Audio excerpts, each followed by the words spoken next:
Domestic abusers are being put up in hotels across Victoria in a nation-first program holding men to account instead of forcing victims to flee their homes. The program has been described as life-saving, with more than 170 perpetrators rehoused in hotels and motels across the state since the Perpetrator Accommodation Support Service launched. Joining me now live is CEO of No to Violence, Jacqui Watt. Jacqui, good morning.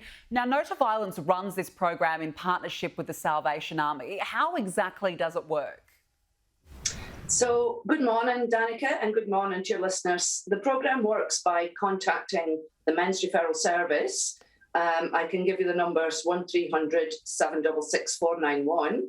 That will connect people with our trained staff who can make the arrangements for the men to secure up to 14 days accommodation with support from staff.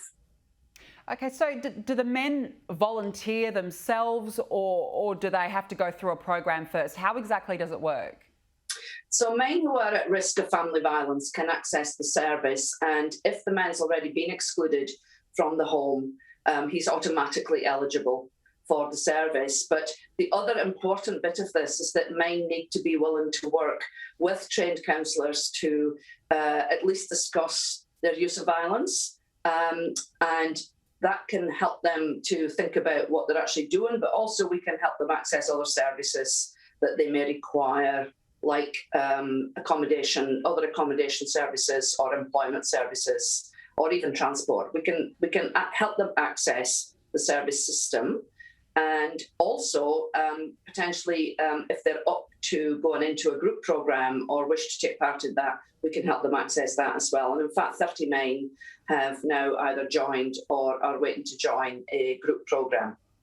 And how do you measure the rate of success to ensure that these alleged perpetrators are not just going back into the community and reoffending again?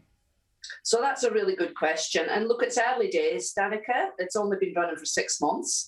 It is an initiative of the Victorian government that was established under COVID, particularly because we were very worried about how the lockdown would be impacting people who live with violence and people's choice to use violence. So we're in the middle of evaluating this. So maybe invite me back in 6 months' time and I can give you more information. But I think the fact that 39 have engaged with services and wish to now go into a group programme is a sign that getting in early like this is a way of connecting him to the service system, but also creating greater safety for victim survivors and children living at home with violence.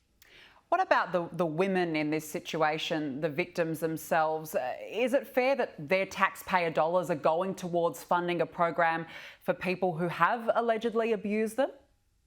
Well, I think if you consider that 1 in 4 people have experienced violence or intimate partner violence, there's an awful lot of people who are both using it and having to respond and deal with it.